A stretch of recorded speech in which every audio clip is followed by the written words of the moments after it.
Bryce, when you look at, you played against a lot of great quarterbacks. When a quarterback goes up to line and starts making calling audibles, you don't always know, well, what's real, what's not. Is this just for show? Is this does this actually mean something? Is what Iowa State trying to do almost like a bit of a visual audible, trying to get you to commit to something you think you see when it's not there? And if that's the case, or whatever the case, what do you have to do to overcome that? Well, I mean, you got to get inside what the quarterback's trying to do. Is if you're lined up in a certain formation and they make an audible and it seems like they actually are checking to something, then maybe you're showing your hand a little too early. So it's just a chess match between really the Mike backer, defensive coordinator, and the quarterback and the offensive coordinator. Those guys got to kind of decipher and kind of figure out what's going on, what's real, what's fake. And I mean, during the game too, the defense can do it too. They can stem, they can show certain things and get out of it last minute. And so I think there was a lot of that we weren't able to handle as well as I would like. And then that's practice, that's repetition. So I don't know how much they do that in practice with going against audibles, going against teams that check at the line and who are able to see a certain front, a certain look, something in the back end that the quarterback doesn't like, and have him check at the line and being able to adjust to that on the fly. Because a lot of these defensive calls, you have a tag after your original call. So if you check something and they kind of see something that they check, you're assuming they're checking something opposite of what you think they're going to run. And so just trying to play one step ahead of those guys, it's like I said, it's like a chess match. And so I just don't know if we were fully ready for that to happen tonight. He's Bryce Hager. I'm Derek Smith. This is the Postgame Fan Forum. Aaron Sexton, our producer at our flagship station studios at ESPN Central Texas. If you want to join in the conversation, you can tweet us using the hashtag BUFanForum. That's hashtag BUFanForum. Or you can watch the video of this on Baylor Athletics YouTube, and you can comment in the comments section, and we'll be keeping an eye on those. 43-21 the final. Baylor falls to 16th ranked Iowa State. Few numbers in this game. The Cyclones outgained the Bears 542 yards to 337. Passing yards were pretty close. Baylor 258, the Cyclones 277.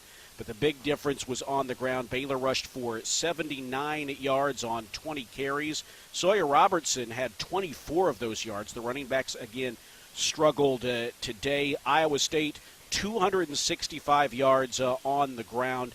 They outgained Baylor by 186 yards on the ground. For third downs, Baylor 4 of 13. They were 2 of 4 on fourth down. Iowa State 7 of 12 on third down. 1 of 2 on fourth down.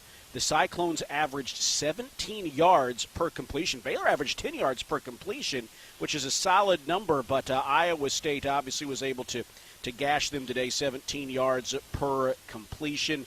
Baylor, for the second game in a row, did not get a sack. The Bears were in the red zone twice. They scored twice. Iowa State reached the red zone 8 times and scored on 6 of them. Iowa State held on to the football for 36 minutes, just shy of 36 minutes, 35-54. Baylor for 25-06. Bryce, as we were chatting before we went on here, I was noting that the Cyclones had scored on 7 of 8 drives after Baylor held them on that first drive. The only 2 drives that Iowa State tried to score that they didn't score came with that turnover on downs on the first drive when Desmond Torno was able to get that big stop on fourth down, and then the interception when Matt Jones got some great pressure on Rocco Beck just before halftime. Aside from that, it wasn't just that they scored, Bryce, but you're noting they had multiple drives of over 10 plays, 2 of them there in the second half, a 13-play, 80-yard drive for a touchdown, a 12-play, 73-yard drive for a field goal. And boy, when the defense is struggling like it was, I have to assume that those long drives just sort of compound things when you're out there tired, needing to make a play to get off the field, but it's just elusive throughout much of the ball game. Yeah, I mean, it's a lot.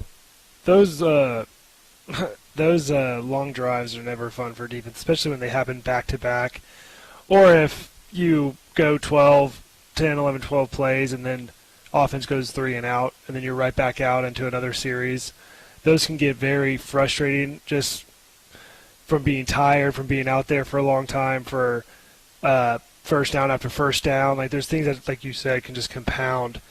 And that's kind of where it comes to the defense, where you need to make sure you're not pointing fingers, not make sure you're chirping at each other. That's where you got to come together and really play as a team. And having multiple 10-plus play drives and a hostile environment like that, I mean, that can wear on you. And so you got to figure out ways how to create turnovers, how to get to the quarterback, how to stop the running game. I mean, they had 265 yards rushing. We didn't have an answer for that tonight. They were able to throw the ball as well, and so they kind of just picked and choose what they wanted to do to our defense. And so a lot of that is on those guys on the field. I mean, those play drives, you got to get off the field, you got to get the ball back to your offense just to give you guys a break. And so we weren't able to do that tonight. Well, and Baylor's offense at times looked like it was going to be up to the challenge. 2 fantastic drives to start the game, and unfortunately that set a standard that the rest of the game for the Bears was not able to match. A 9-play, 84-yard drive on their first possession, and a 10-play, 75-yard drive on their second possession, both resulting in touchdowns. There were fourth down conversions along the way, and boy, there were moments there where Sawyer Robertson was almost surgical in the way he was able to pick apart that Iowa State defense. And, at times it almost seemed like he and the receivers were going to have to single-handedly get it done. I mean, this was a game that Baylor led by a score of 21-19 at one point in the third quarter.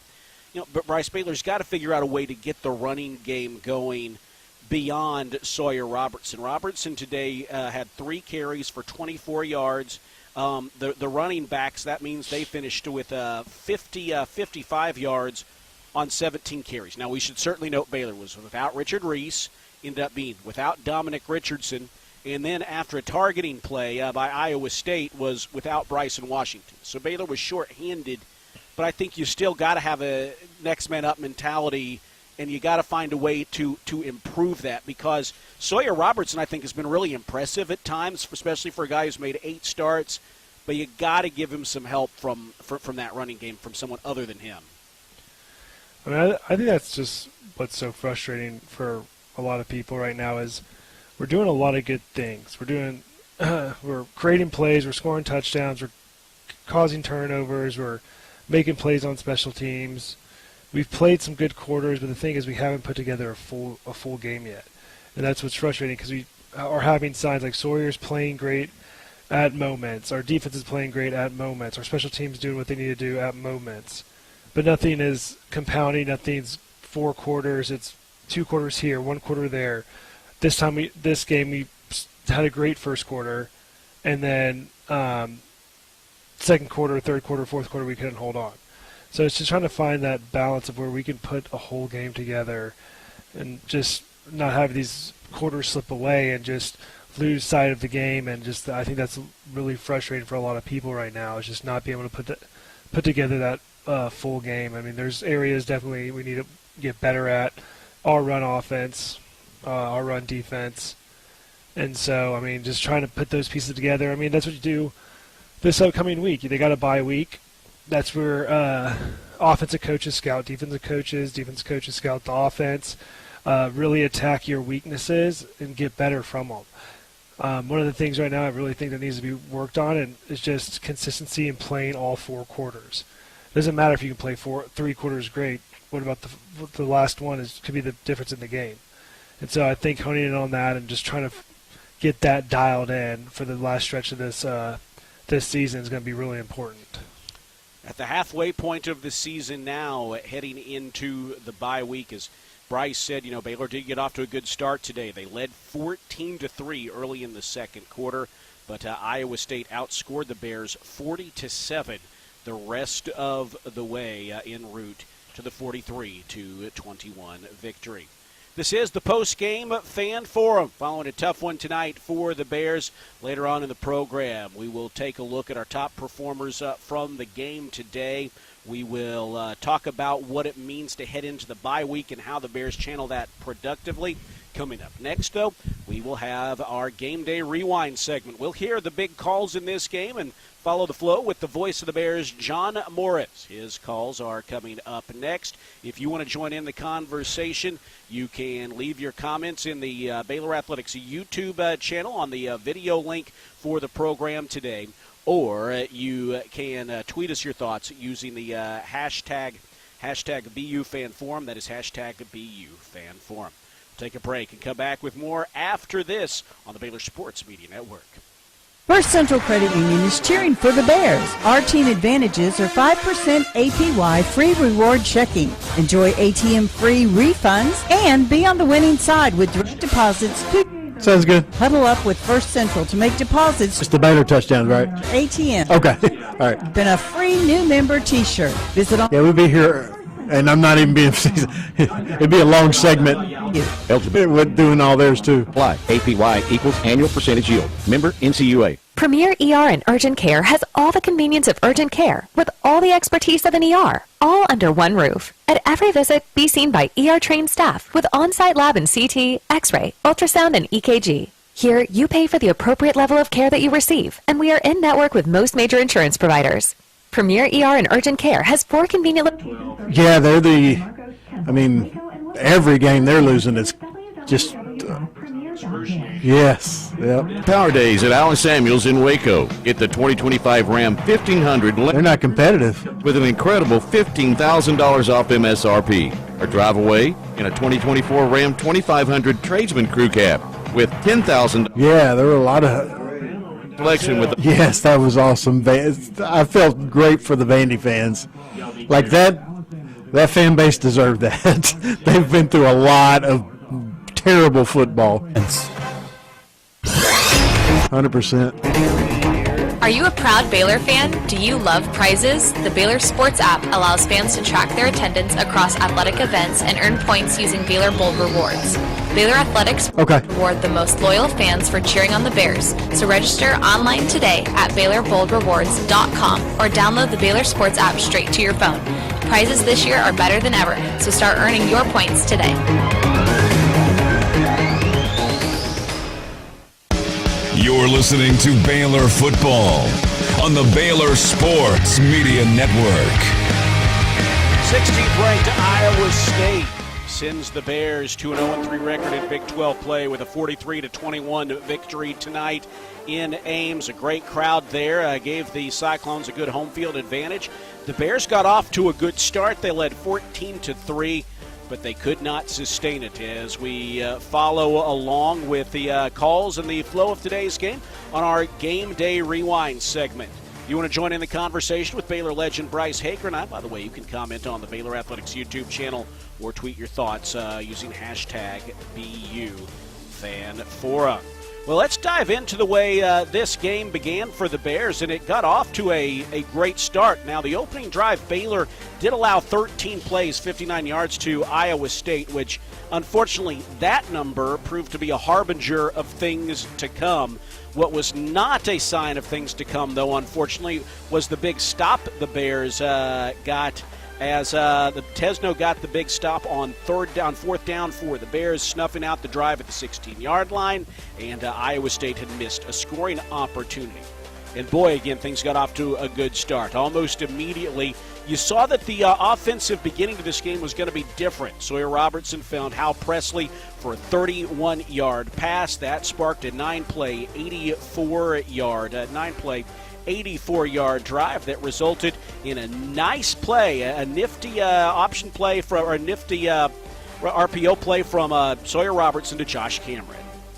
Washington in the backfield. Robertson takes the snap. Couple of steps left. Pass. Caught. Touchdown, Josh Cameron. Cameron broke loose from his defensive back covering him and made the catch. The Bears punch it in for 6 on their first possession in the first quarter tonight. That's the third touchdown in the last 2 ball games for Josh Cameron. And Bryce, as we said, it didn't get sustained over the course of the game, but thought we saw some real creativity from the Baylor offense and great execution there. Sawyer Robertson showed a lot of moxie, and he had some great targets downfield in Presley and Cameron. Yeah, I mean, Sawyer did a great job again being able to dispense the ball to 8 receivers tonight. He's doing a great job moving it, finding his receivers, looking downfield, reading his progressions.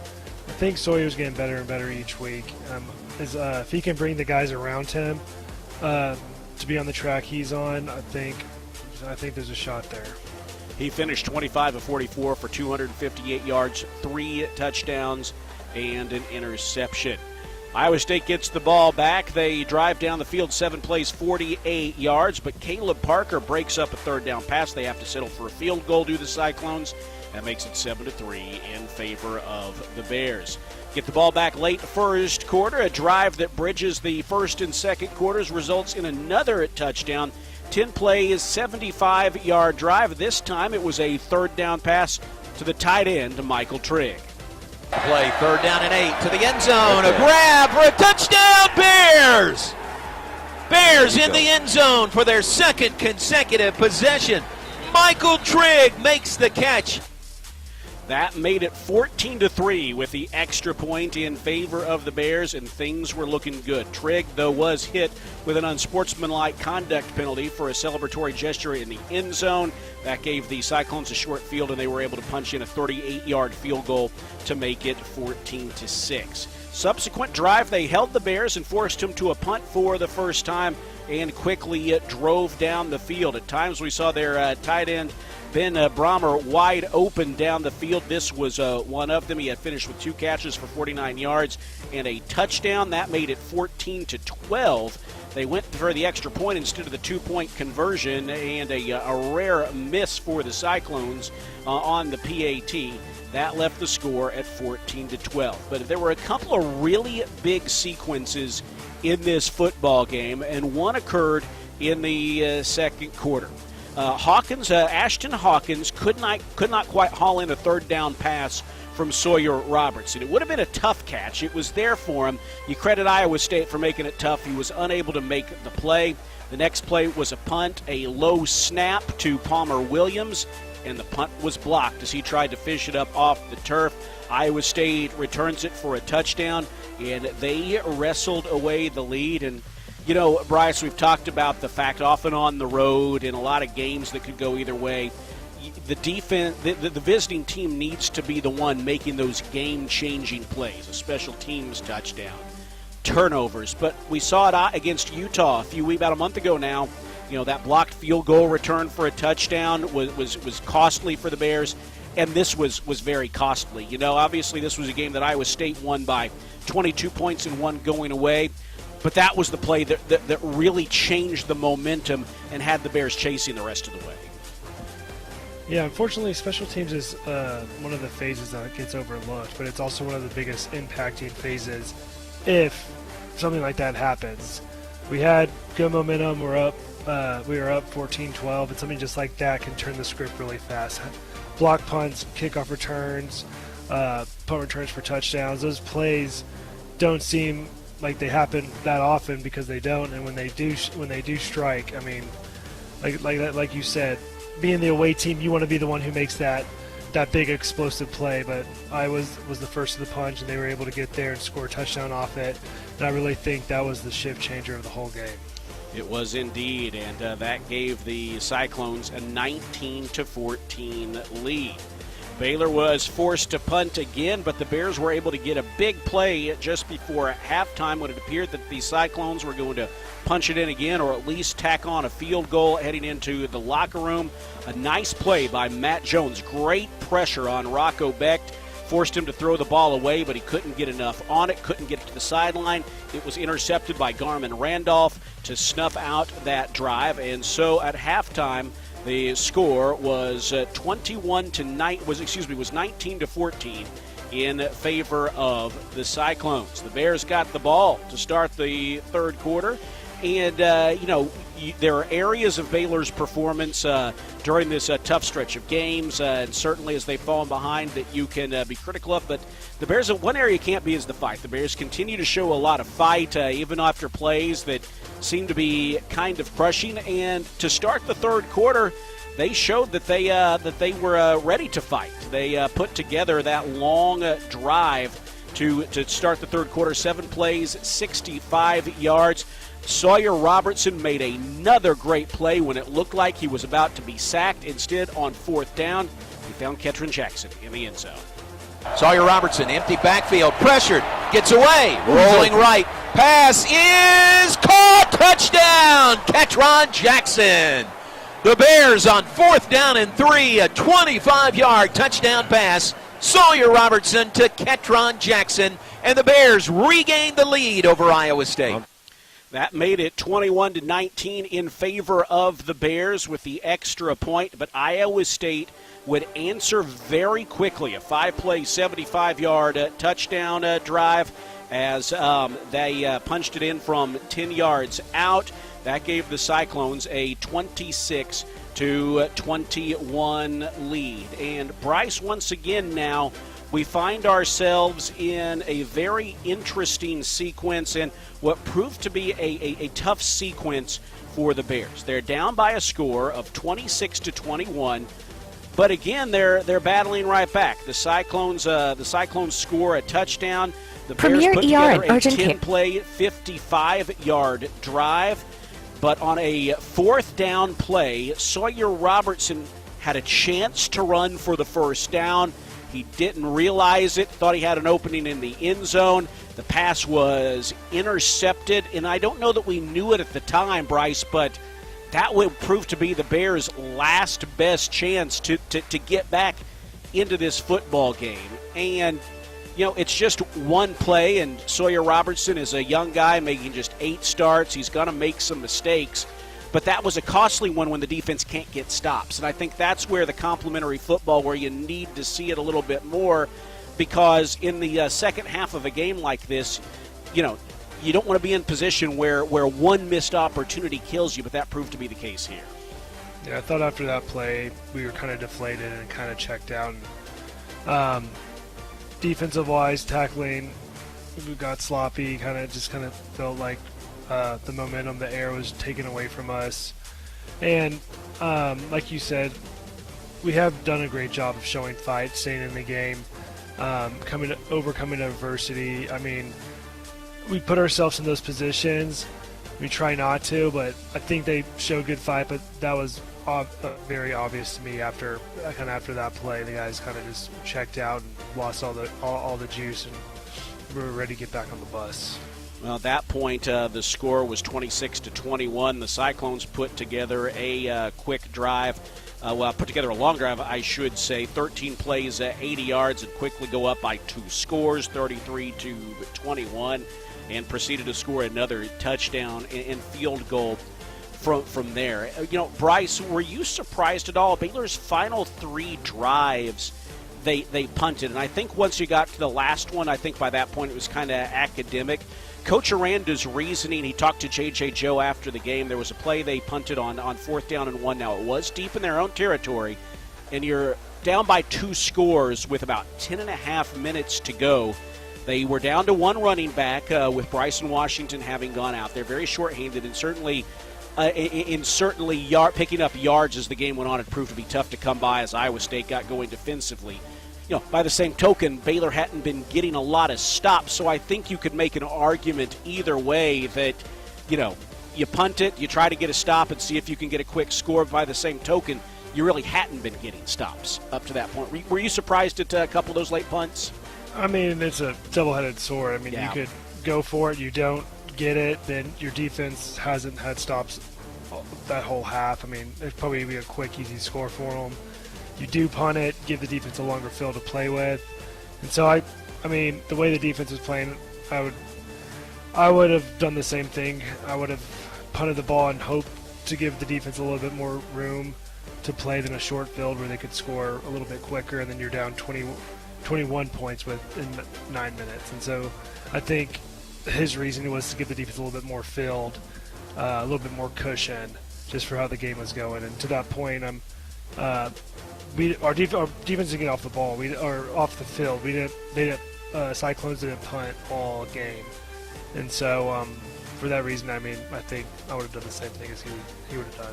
No, and it makes sense. I think you could make an argument in both cases. And honestly, unfortunately, at that point, you were at a point where neither the offense or the defense were getting it getting it done. So perhaps it's pick your poison. At the time, I really kind of thought we might go for it, but in the end, back to my point.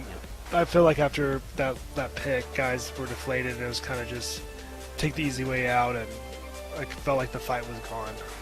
Well, and defensively, if you still force a team to go around 80 yards, you still have a better chance in that situation of getting them to make a mistake. Even though obviously Iowa State had success moving the football. Yeah. Well, it all adds up to a 43-21 final score. Iowa State remains undefeated on the year. They are now 5-0. The Bears fall to 2-4, 0-3 in Big 12 play. This is the Postgame Fan Forum. Later on the program, we are going to have our best and worst moments and players of the game. We'll also take a look ahead to our next game against Texas Tech after the bye. Coming up next, an interesting day in college football, a couple of massive upsets and some great finishes in the Big 12. We'll talk about those when we come back after this. We're brought to you by Rudy's, proud sponsor of Baylor football. Be sure to stop by our local Rudy's, Rudy's.com, for some real Texas barbecue. Enjoy 100% oak smoked meats, delicious sides, and Rudy's signature sauce. Don't forget, Rudy serves breakfast tacos every day until 10 a.m.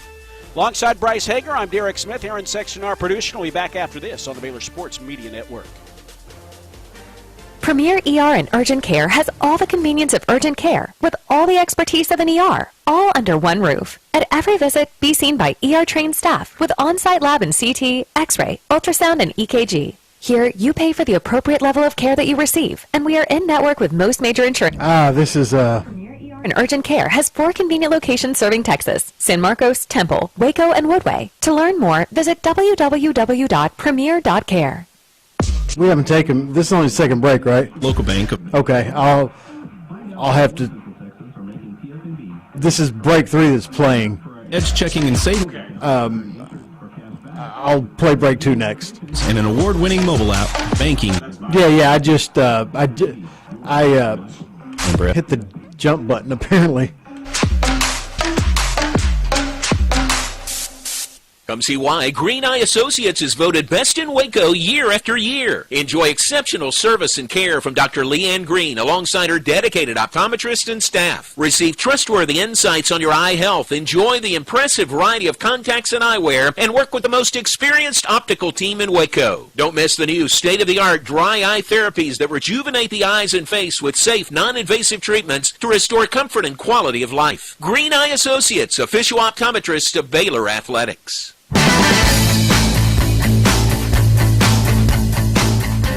Hey Baylor fans, Baylor soccer season is currently underway. Come be a part of the action at Betty Lou Mays Field all season long and watch head coach Michelle Leonard and the Bears battle against the best in the Big 12. Score your tickets for game day right now at BaylorBears.com/tickets. We'll see you at Betty Lou. Sick 'em Bears.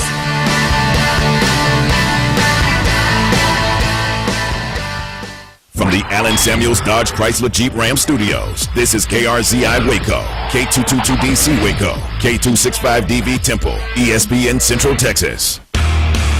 You're listening to Baylor Football on the Baylor Sports Media Network. This is the Postgame Fan Forum. Following a 43-21 loss by the Bears to 16th ranked Iowa State alongside Bryce Hager, I am Derek Smith. Unfortunately, the Bears were unable to join the party today, and that party was comprised of underdogs knocking off top 25 teams. In fact, no fewer than 4 members of the top 10 and 5 of the top 11 were defeated today, and another one is down right now. Let's take a quick look around the top 25 before we look at the Big 12. The massive upset on the day obviously took place in Nashville, Tennessee. when Vanderbilt knocked off number 1 Alabama 40-35. Vanderbilt has been playing football a long time. This is the first time ever they have defeated a top 5 team, and the first time they've beaten Alabama since 1984. Fans tore down the goalposts at Vanderbilt Stadium and walked them all the way into downtown Nashville. Bryce, I think Baylor fans are licking their wounds a little bit after the loss today against Iowa State. But I think almost everyone outside of the state of Alabama at least took a little bit of pleasure at seeing Vanderbilt pick up a win like that. You know, you'll see upsets in college football, but you don't often see number 1 go down to a 23-point underdog. But such was the case today. So I guess tip of the cap to the Vanderbilt Commodores for picking up a generational win. Oh, yeah, especially against Alabama. You love to see that. So I was pretty fired up after that win. I mean, being able to take down a number 1 team is no easy task, and the fact that they were able to do that, I mean, awesome for those guys, awesome for the school. I'm glad they got to march that thing down into Nashville. I bet they're going to have fun tonight. Hey, you know a little something about beating number 1. You did that back in 2012 against Kansas State. Remember, the defense got a few big stops in that game. I mean, I think that 2012 season for the Bears, you know, the seasons that bookended it were better in a lot of ways. 2011 was the RG3 Heisman team. 2013 and 2014 were Big 12 championships. But, man, I really feel like that win over Kansas State, number 1 Kansas State, kind of reminded everyone like, hey, 2011 was not just a fluke, and we were here to stay. I mean, is that how you feel when you think back about that?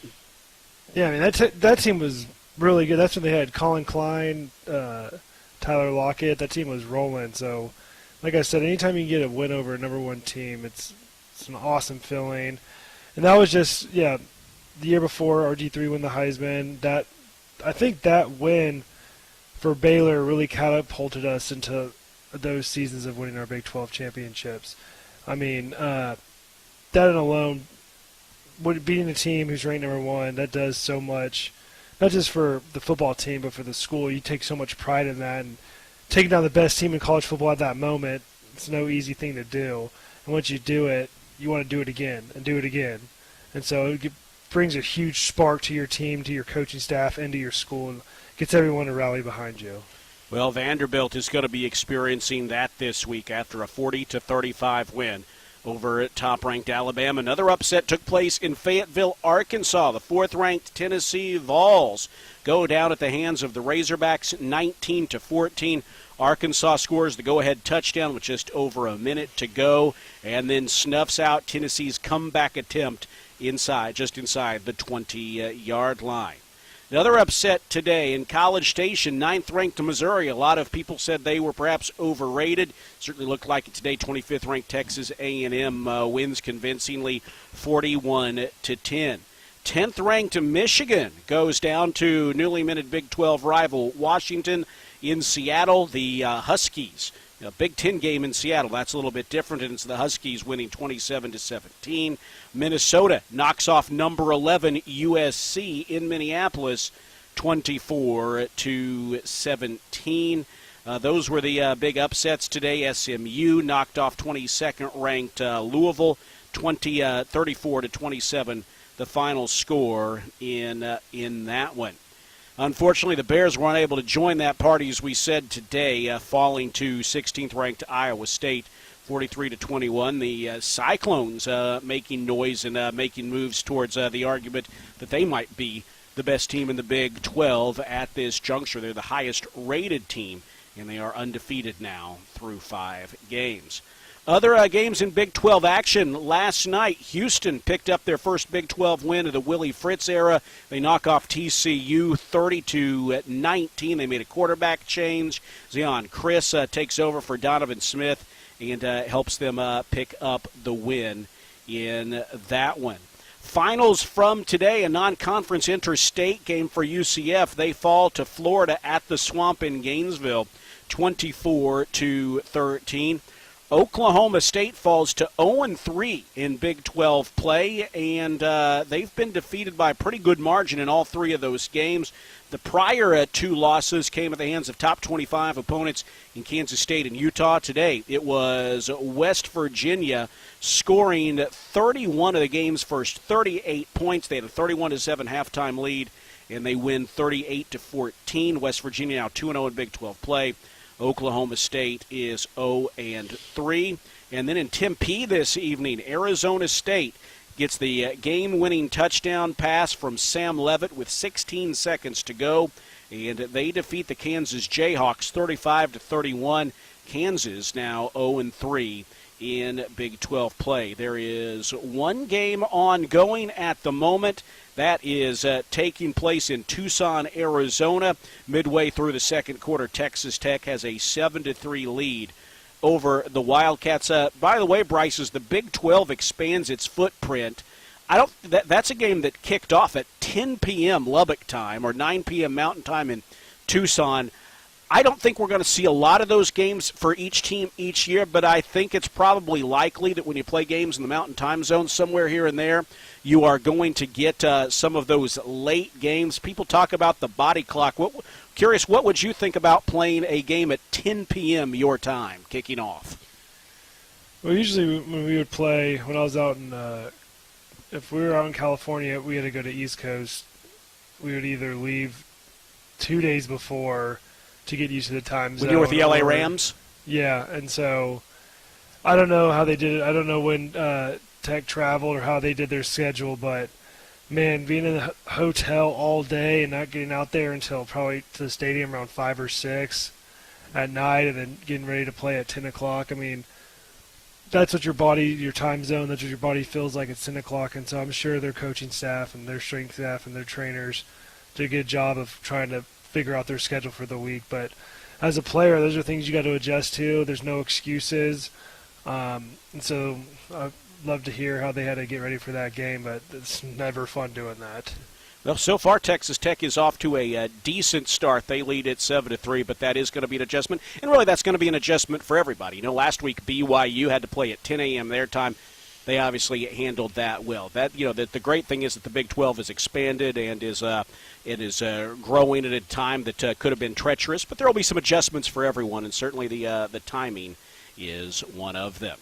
This is the Postgame Fan Forum on the Baylor Sports Media Network. Baylor falls today to Iowa State by a score of 43-21.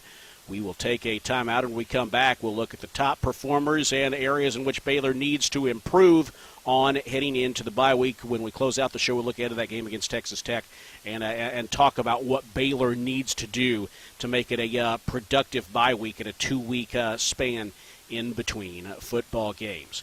We'll come back with more after this. A reminder that you can join us for the Baylor Coaches Show. It's presented by Central National Bank. It is live at Rudy's every Wednesday evening from 6:30 to 7:30 p.m. Join the voice of the Bears, John Morris, in a lineup of Baylor coaches live at Rudy's. This weekend it is going to be soccer coach Michelle Leonard, head men's basketball coach Scott Drew. Hear all the inside scoop on all our Baylor athletic programs this season. That's the Baylor Coaches Show at Rudy's, presented by Central National Bank. We'll take a time out and come back with more after this on the Baylor Sports Media Network. When life gets complicated, Butts Law Firm is your one-stop for a wide range of legal needs. Whether you need estate planning documents such as a will, trust, or guardianship, or the appointment of a receiver to handle personal or business assets management and disposal, consumer protection, family-related legal matters, or various business-related issues, we are your community firm. Whether you're planning for the future, navigating a probate, or managing a business, our experienced team is ready to guide you every step of the way. Trust us to provide the legal support you need. Call today, 406-641-BUTZ. That's 406-641-2889. Or come by the Waxahachie office at 301 South Rogers Street, Suite 202, downtown Waxahachie. Come see the difference having a trusted attorney by your side can make, because at Butts Law Firm, your legal rights are our business.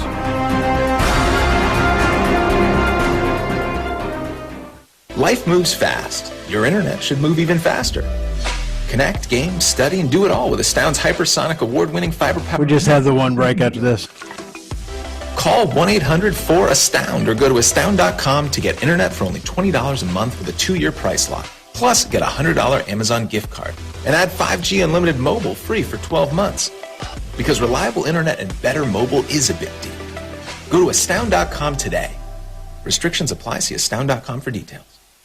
At H-E-B, we know that game day is about more than the game itself. The taste of victory is unparalleled, but so is the taste of H-E-B jalapeno poppers hot off the grill. Seeing the best players in their prime is truly something to behold. So is an H-E-B Prime 1 burger that you grilled to perfection. For low prices on all the things that make game day great and delicious, visit H-E-B, your official game day headquarters, or use the My H-E-B app to start prepping for game day right away.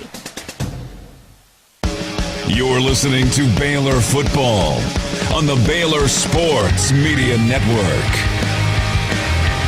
Bears fall in Ames tonight by a score of 43-21. Baylor now 2-4 overall, 0-3 in Big 12 play. Losers of 3 straight ball games heading into the bye week. Bryce, we'll talk about the bye week a little bit later on, but first let's talk about kind of the highs and lows, what you liked and what you didn't. I think some of the things we didn't like were probably obvious. But let's start off at least on a positive note. Bryce, I'm curious, if you're Coach Aranda and this staff, what are some of the things you're taking away? You can tell the guys, hey, let's build on this when we take on Texas Tech 2 weeks from now. What are the positives? I mean, I like how we traveled. I like how we've been talking and preaching all week. Start fast. Make plays. The defense was stout in the very beginning. They had a long play drive, but if you can hold a team after a long play drive like that and they come out with 0 points, that's a huge win. And the offense responding, back-to-back touchdowns. I mean, that's how you want to start the game. And if you can build off that, everything else should fall into place. So I think the starting fast, they answered to the bell to that, and then fell short after that, but the initial starting fast, I think they did a great job. We've been harping on the first quarter being outscored 60-plus points to 10 points in the first quarter. From our challenge from this show to what they did today, I think they did a good job starting fast. I would certainly agree. I thought Sawyer Robertson to start the game after the defense got that stop. I thought Sawyer Robertson made some big-time plays. I think he's kind of a microcosm. We talk about the team. I think he's still looking to put together that full 4-quarter game. But I would also say that perhaps as we say that, he also hasn't had as much help as you would like a young quarterback to have at times. Certainly the running game has been quiet, as we've discussed. But, 2 touchdown drives to start the ball game. A 4th down conversion. He picked up a 3rd down with his legs. Baylor finished the day with 337 yards of offense, and he was responsible for 282 of those, either passing or his own rushing. I thought he has shown a lot with each start that you can build on.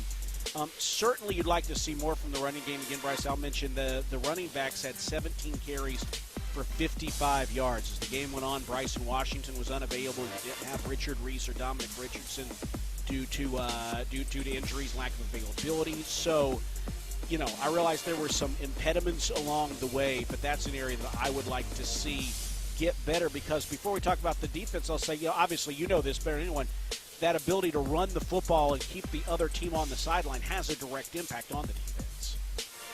Yeah, I mean, back to your point with Sawyer, I feel like if you unlock our running game and make that an actual threat, that's going to just elevate Sawyer's game.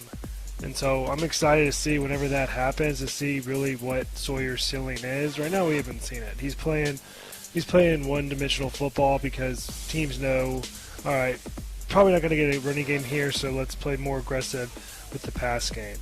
But with our defense, our defensive line, I think that's something we need to be stout with and get those guys being able to stop the run. Well, obviously, defense is an area that you want to see improve on. I think the challenge becomes, Bryce, when you're in a losing streak like the Bears are in, whether it's this 3-game losing streak at the moment, or even you're talking about a losing streak in Big 12 play going back 9 games now to that after that Cincinnati win last year. take us inside the psychology of a team that is younger and is looking to put it together. They haven't played together as much, which is really kind of going to be the norm in college football now in the NIL era. How challenging is it when you're competitive most games? I would say in this losing streak in Big 12 play going to last year, the Bears have been competitive in most of them. The final score doesn't indicate it, but again, the Bears were within a score late third quarter in this one. When you're competitive, but you keep finding ways to lose one game to the next, I mean, I'll state the obvious, that's an important trend to find a way to turn around. Not just for the wins on the field in one game, but for the psychology of all the close games we expect to see going forward. Well, that's the landscape we're playing in right now with the NIL, with the transfer portal, with all new faces coming in year after year now. It's like when I was a younger player, we had older players, and they set the culture. And then as you're a younger player becoming into a new player, you kind of take what you like from the culture, what the older guys did, and you kind of shape it to what your flavor is. And now it's different every year, and I feel like that culture part is harder to establish.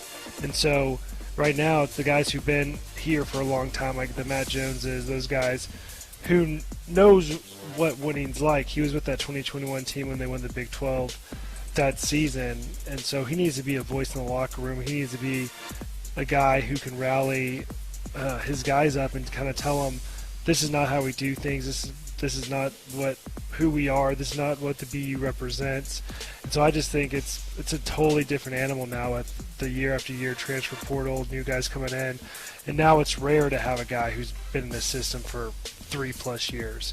And so it's just trying to find those voices in the locker room who have done that and know what the standards are, and you got to lean into those guys, and those guys have to be more vocal and kind of step out of their comfort zone if that's not what they're used to.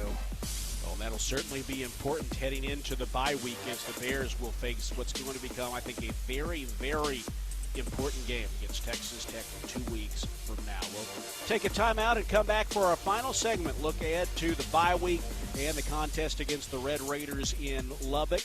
That is all on the way on the Postgame Fan Forum. We'll be right back after this. The Toyota Tundra's powerful, available iForce V6 engine means a lot of different things to a lot of different people. To your neighbor, it means helping them with their new chainsaw carving hobby. What do you think of this thing, eh? It's a bearfish birdman wood carving, if I've ever seen one. To your cousins, the Tundra means as they jump off the boat onto the sandbar. Now watch this flip. No, don't. You're gonna... Cannonball! Definitely nail it. To your co-pilots, the Tundra means an extra comfortable journey. I can just... You sure can. And to you, the Tundra means... whoa. Toyota is a proud partner of Baylor Athletics. Now this is a bare necessity. From tailgating to sailgating, the 2025 Tundra is built to take you wherever the road leads, on game day and beyond. Visit your local Toyota dealer today. Toyota, let's go places.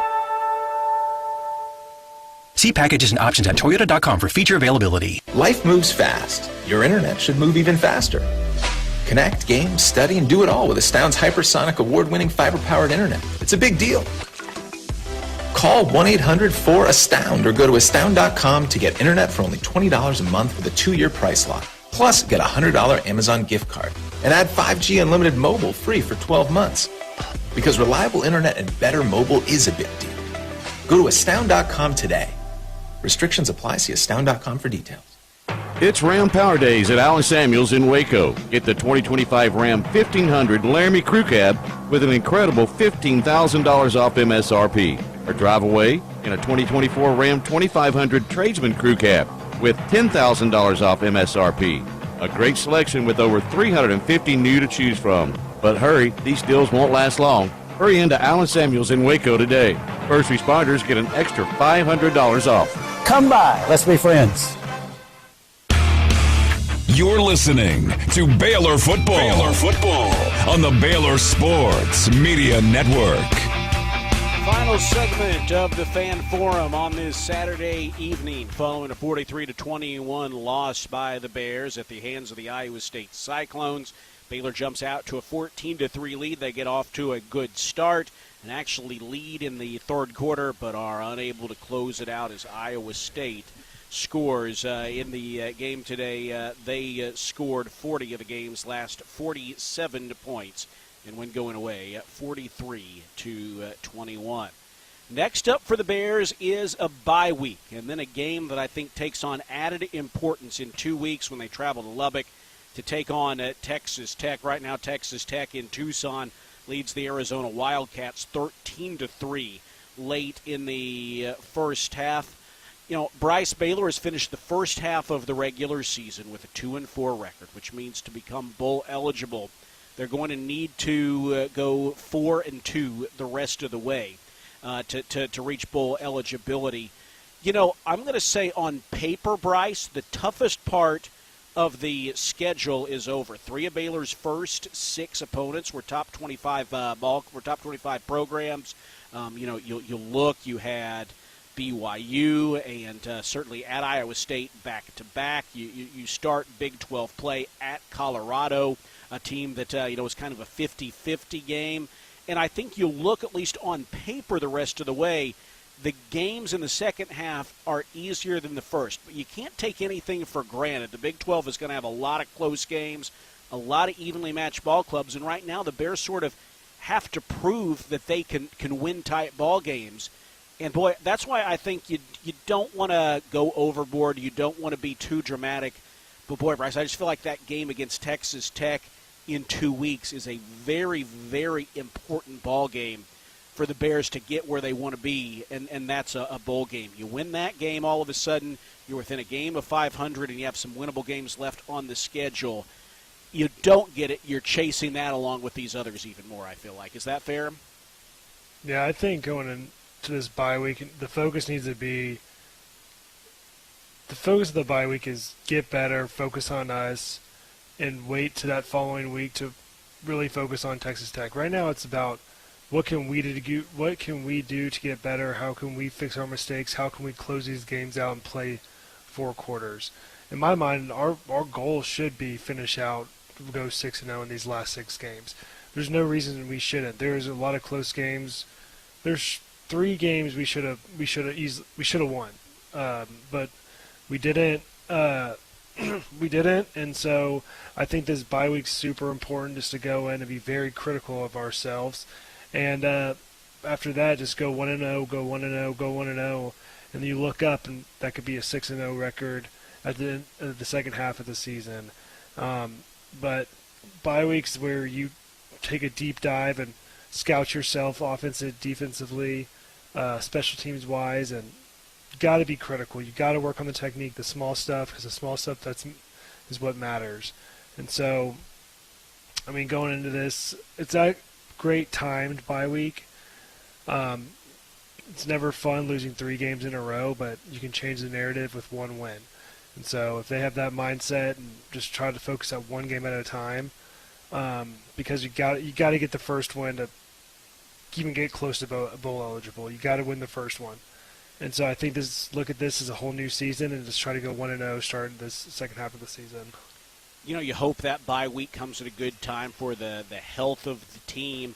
We saw Bryson Washington exit the game. Hal Presley had to exit the game, so hopefully they're able to heal up. Those are important guys to this team and their chances to reach a bowl game. I'm curious, Bryce, there's a mix of, I think, when you go into a bye week, needing just a little bit of a break if you're a student athlete, just needing, you know, even a day or 2 that gets you out of the grind to rest. By the same token there, I don't know, can there be a danger? I mean, I think there's going to be a lot of chatter because the team has been struggling. You know, I think just obviously the fans are frustrated, hoping for a win. I know the players feel that more than anyone. Did you learn any tips for constructively dealing with a bye week as it relates to maybe sometimes tuning out outside noise when things aren't going the way you want them to? Yeah, I've had bye weeks go 2 completely different ways. I've had bye weeks where we had the whole week off and it was, we'll see you that following Friday, get away, decompress, forget about it, and come back, and we'll jump right back into it. And I've also had bye weeks where it's, all right, game's over, we're going to work out on Sunday, and we'll see you Monday, and we'll get after it as a full week. And some of those were the hardest practices of the year because you don't have a game. You can you can go full speed and you have that week to recover. And so there's two ways to go about it. And my opinion, I think it needs to be a little bit of a mix. I think you give the guys a couple of days to get away, unplug your mind for two days, really reflect, and get the guys back on a Tuesday or Wednesday, and have them come back hungry. And the guys who it matters to, they'll be up there watching. They'll be up there in the facility watching film, working out tomorrow. Just because they. Let's be real. It's their job. That's what they need to do. They should want to be in the building. They shouldn't have to be told, hey, this is where we're going to meet, this is where we're going to do it. And so it's going to be interesting to see what kind of approach they have to this off week. But however they do it, it needs to be constructive. Well, they will play Texas Tech 2 weeks from now following the bye week. The time is to be determined. I think two things are true as you head into the bye week. There's a number of areas the team needs to improve on to get where they want to go. By the same token, you've seen enough to feel like there's enough games on this schedule that are winnable that they can reach a bowl if they are able to improve on those things. Well, Bryce, appreciate the chance to visit with you after the game as always. Hopefully it's a productive bye week as you talked about. We'll see if the Bears can put it together and bounce back against Texas Tech in a couple weeks. Again, a very important game in Lubbock, and then back at home for homecoming. We'll see you here in person. That's it. That's the goal. It's just win this bye week, and then let's 1-0 following week against Tech and get this thing really rolling. That sounds good. Well, that'll wrap things up for our broadcast here on this Saturday evening. Hope everyone is able to enjoy the bye week, and we'll be back here 2 weeks from now. Baylor versus Texas Tech. Time to be determined. We'll have the Baylor Alumni Tailgate Show 2 hours prior to the pregame, to the game time, and then Bryce and I will be back for the Postgame Fan Forum following the game on our flagship station, ESPN Central Texas, and on the Baylor Athletics YouTube page. That's going to wrap things up here this evening. Thanks to everyone who joined us on the radio and on the video stream. Also, thanks to our producer, Aaron Sexton, for all his juggling and directing all the planes to the right place throughout the broadcast today. Speaking for him and Bryce Hager, I'm Derek Smith. Again, the final today, Iowa State 43, Baylor 21. The Bears fall to the 16th-ranked Cyclones. The bye week is straight ahead. We'll talk to you after that. For now, good night from Waco. This has been live coverage. All right, guys, good show. Talk to you in a couple weeks. Baylor Sports Media Network. See ya, Sigum. Game coverage has been brought to you by